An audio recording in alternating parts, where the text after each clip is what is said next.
What's interesting about these footpaths is they cut right straight through private property.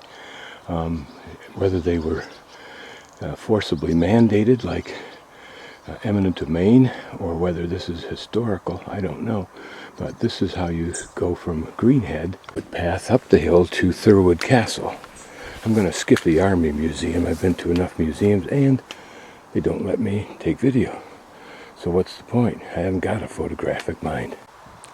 This pathway is not much of a burden on those homeowners, I don't believe, because it doesn't seem to be used very much except by the sheep and other wildlife here. And there above that manor house appears to be what I think is Thirwall Castle. Interesting that I'd met a man who was, I think, my bus driver to Bonus on Solway, who can allude in his heritage to Thirwall Castle. He was part of that family.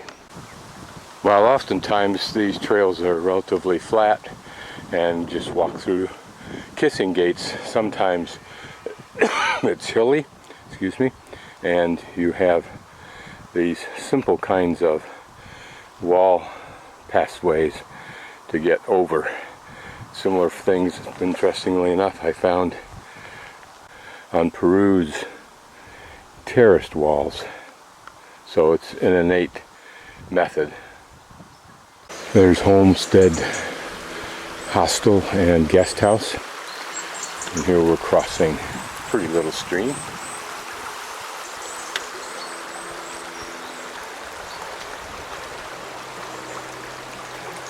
Another lovely home. And there's Thirwall Castle, I believe.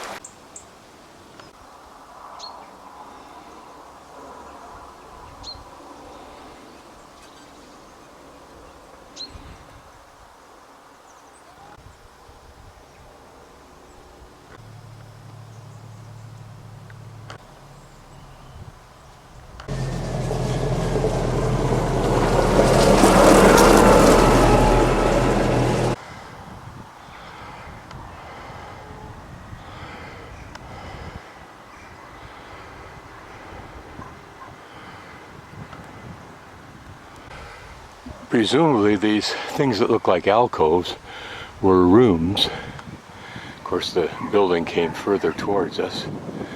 It's obvious.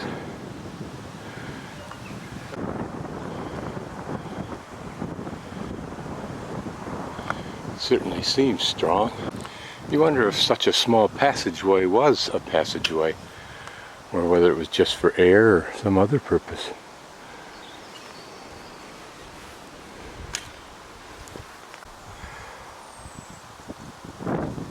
Number 1 is the loft for stores and servant sleeping room. Number 2 on the left is the chapel or bedroom. Number 3 was the great hall where the folks lived. Number 4, bedroom known as solar. Number 5 was a toilet with a chute. Number 5 here was a toilet with a chute that ran down and then it usually kicked the debris out. This was how castles' toilets worked in those days. Number 6, a quenching hole to extinguish enemy fires lit against the door. Ah, there you see. That would have probably come out through here somewhere. Number 7, staircase built within the first floor. Servants' quarters, number 8. Yes, let's get them down there where they can take the first arrows. 9, the ground floor for stores and stabling of horses when under attack. 10, the door protected by iron grill or a yett. They called it Y-E-T-T. And apparently a prison in the base of the corner turret with an outside door, I think, that locked from the outside, of course. Actually, that makes no sense. I don't think it's true. I think the door was on the inside, but still was locked from the outside, which is what historians believe suggests it was a prison.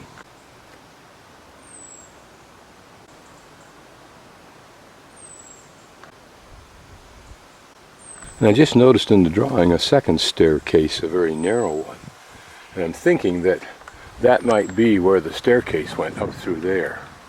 And again, we can see the design of this window where it's flared on the inside wide, narrowed on the outside, giving a greater field of fire. But rather large port, that one we looked at earlier. Rather large. You'd think a person could get through there, although they'd be an incredibly easy target doing so for a pike, narrow. Imagine then that these flat wall surfaces might have been the actual wall surfaces inside the castle, in those rooms. So those stones would have seen the life and the tear, etc., in this castle. And that stone there may be a supporting stone for a wood beam, and then cross beams that went this way. And was this the little room they spoke of as a prison? If so, imagine the stories behind those who slept a night in there.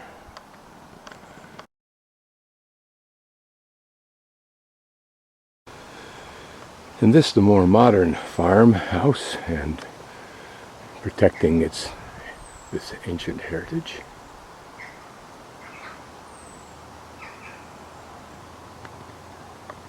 This is where the Thirwall pathway comes out onto the trail going eastward, and then you go to my right down the hill on a spur walk to Thirwall Castle, and then you return back up here and continue behind me.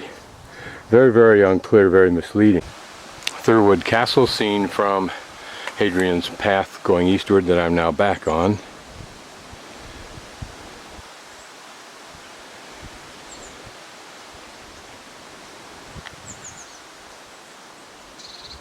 Even as I climb up the steep hill on my right here is, I believe, the Roman ditch, which would be on the south side of the wall, which is what I should be traveling. And occasionally along here you see rocks that seem to be in a line, and maybe they're the last remnant of the wall. Everything else chosen for those walls. Down there is Thirwall Castle. Off to my left, beyond the hill I've just climbed up, is Greenhead.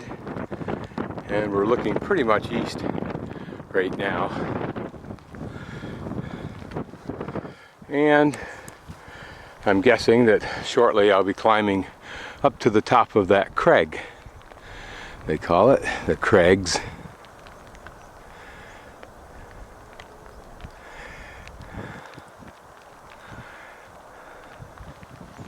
One of the principal reasons I chose to travel from west to east, which is contrary to the great majority, is that the wind and the rain would always be at my back, and with my rain jacket's hood up over my tilly hat, which forms a little canopy over my forehead, I'm always nicely sheltered. And when the rain stops, the wind dries off that part immediately.